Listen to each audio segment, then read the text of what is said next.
ಎಲ್ಲರಿಗೂ ನಮಸ್ಕಾರ. ನನ್ನ ಹೆಸರು ಪವನ್ ಆಚಾರ್ಯ ಅಂತ. ನಾನು ಸುಮಾರು 48 ಧಾರಾವಾಹಿಗಳಲ್ಲಿ 20 ಚಲನಚಿತ್ರಗಳಲ್ಲಿ ನಟಿಸಿದ್ದೇನೆ. ಹೀರೋ ಉಪೇಂದ್ರ ಆಗಿರ್ಬೋದು, ಆಮೇಲೆ ಉಮಾಶ್ರೀ ಆಗಿರ್ಬೋದು, ಹಲವು ಹಿರಿಯ ಕಲಾವಿದರು ಮತ್ತು ಸ್ಟಾರ್ ನಟರು ಎಲ್ಲರ ಜೊತೆಗೂ ನಾನು ನಟಿಸಿದ್ದೀನಿ. ಮತ್ತು ನನಗೆ ತುಂಬ ಪ್ರಾಮುಖ್ಯತೆ ಕೊಟ್ಟಂತಹ ಪಾತ್ರ ಅಂದರೆ ಅದು ಸಾಯಿಬಾಬಾ ಪಾತ್ರ. ಸಾಯಿಬಾಬಾ ಮೊದಲನೇದಾಗಿ ಸಾಯಿಬಾಬಾ ಪಾತ್ರದಿಂದನೇ ಶುರು ಮಾಡಿಬಿಡೋಣ ಡೈಲಾಗ್ ಅಂತ ನಾನು ಇಚ್ಛೆ ಪಡ್ತಾ ಇದ್ದೀನಿ.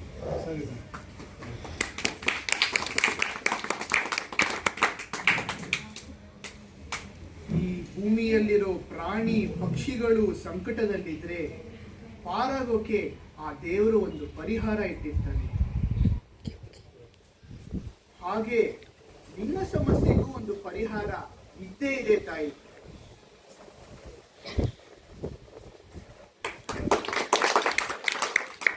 ಮತ್ತು ನನಗೆ ತುಂಬಾ ಪ್ರಾಮುಖ್ಯತೆ ಕೊಟ್ಟಂತಹ ಪಾತ್ರ ಅಂದ್ರೆ ಅದು ಪಾಪ ಪಾಂಡು ಸೀರಿಯಲ್ದು ಒಂದು ಡೈಲಾಗ್ ಹೇಳೋಣ ಅಂತ ಇಚ್ಛೆ ಪಡ್ತಾ ಇದ್ದೀನಿ. अच्छा साहब, लाता साहब,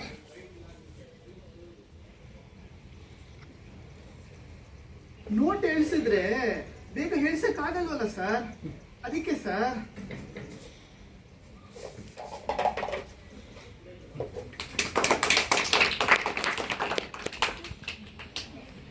ಆಮೇಲೆ ನಾನು ಪೂಜೆ ಮಾಡುವ ರಾಘವೇಂದ್ರ ಸ್ವಾಮಿಗಳದ್ದು ಒಂದು ಧಾರಾವಾಹಿ ಮಾಡಿದ್ದೆ. ನನಗೆ ತುಂಬ ಇಷ್ಟವಾದ ಡೈಲಾಗ್ ಅದಕ್ಕೆ ತಮ್ಮ ಅಪ್ಪನೇ ನಮ್ಮ ಚಿತ್ತ, ಮೂಲರಾಮರ ಅನುಗ್ರಹದಂತೆ ಧರ್ಮ ಪಾಲನೆ ನಮ್ಮೆಲ್ಲರ ಕರ್ತವ್ಯ.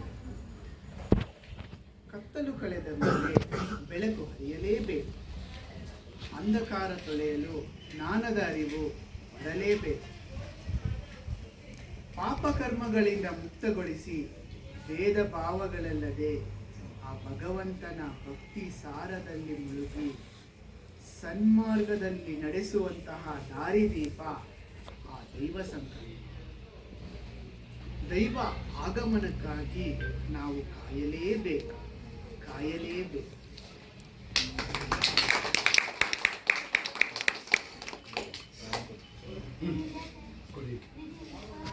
माफ